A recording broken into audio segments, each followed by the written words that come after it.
Hello and welcome to Jumps. We're at the Cranbourne Trials where trainers and jockeys are fine-tuning their runners for the Australian steeple and hurdle at Sportingbet Park. Later, we'll catch up with accomplished Irish jumps jockey Patrick Flood.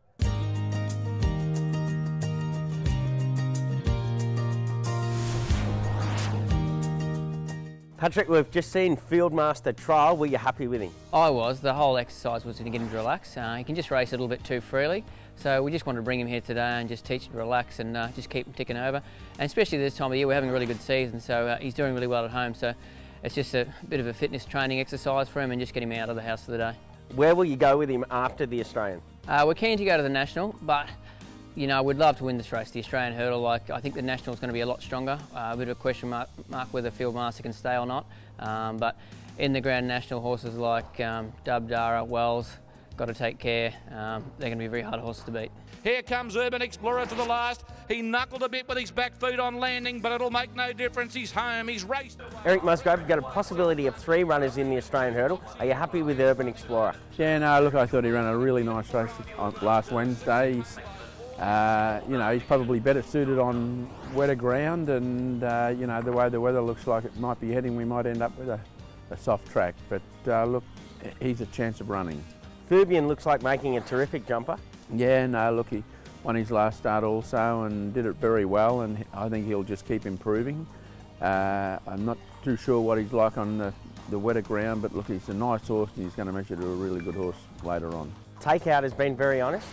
Yeah, Takeout won his last start also, and he's will run the journey no problem. It's just if we get too much rain, he just takes a bit away from him. So we'll just decide whether we run or not.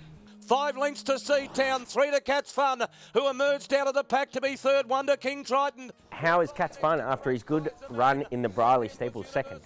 Yeah, he's come through that good. He had a nice school around Warrnambool about a week and a half ago, and yeah, he's in good shape. It looks a perfect race for him in the Australian steeple. Yeah, absolutely. His form this time around's been good. He's chased Palmiro around a couple of times now, and so yeah, as I say, he'll appreciate him not being there. Yeah, he's been jumping beautifully and full of confidence. It's Buddy Love and then Zaban, who's coming down the outside section now into third or almost second, with a good leap at that last fence. Fran, are you happy with Zaman going ahead for the Australian steeple? Yeah, extremely happy. He's had a couple of runs now and he's having a school today, and we expect him to be fit and ready to give a good account of himself. Do you do that often, school obviously so close to the race meeting? Yeah, we have, like even back in the day, like, you know, if there were races at Flemington, you'd school at Flemington and that sort of thing. So yeah, it's not unusual. I think it's a bit of sport-specific fitness. Jumping efforts require training, and you need to have them fit and ready for the job. And terrific to get the services of Stephen Pateman. Yeah, look, Stephen's been very keen to ride him.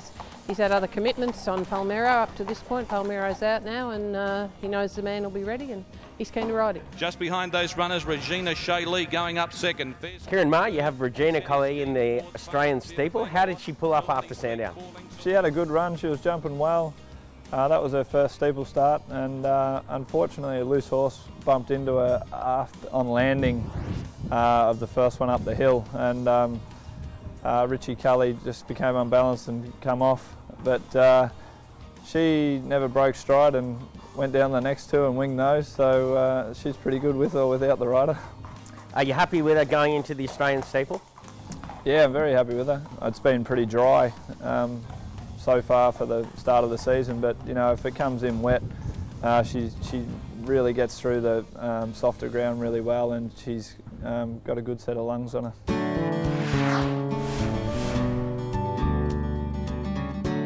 Paddy, you've been over here for over a year now. What made you come out to Australia? Probably the economic crisis in Ireland. The money was gone out of it. I was coming off the back of a very bad injury on my shoulder, surgery and off for 8 months, and nobody really wanted the injured jockey coming back. They all wanted the top boys to win on their horses, and there was just very little opportunity. You had a terrific career back in Ireland, and being Desi Hughes' jockey was a big bonus. Yeah, look, Desi is one of the best in Ireland, you know, and I started there when I was 12 years of age and rode a lot of winners from a lot of good winners for Desi, yeah. Tell us about the difference in racing from obviously over there in England and Ireland to jumps racing here back in Australia. in England and Ireland, we tend to get our horses settled and into a rhythm and spread out a little bit. You know, we've undulating courses and big wide open spaces and solid fences, whereas here I find it sometimes a little bit of sit and sprint, you know, get cover and sprint home. But the likes of Sandown is a beautiful track to ride. I can't be critical of them here because it's what the horses know and what they're taught from the start over them hurdles and over them fences. So there's no point in trying to, you know, judge one off the other. This is Australian jumping, and it is what it is at the minute, and it's going pretty good. You've had a good association with a few of the Gay Waterhouse horses, and Tenby Lady has been terrific for you. Yeah, she's a beautiful filly. I was very lucky to get on two of Gay's, two first winners.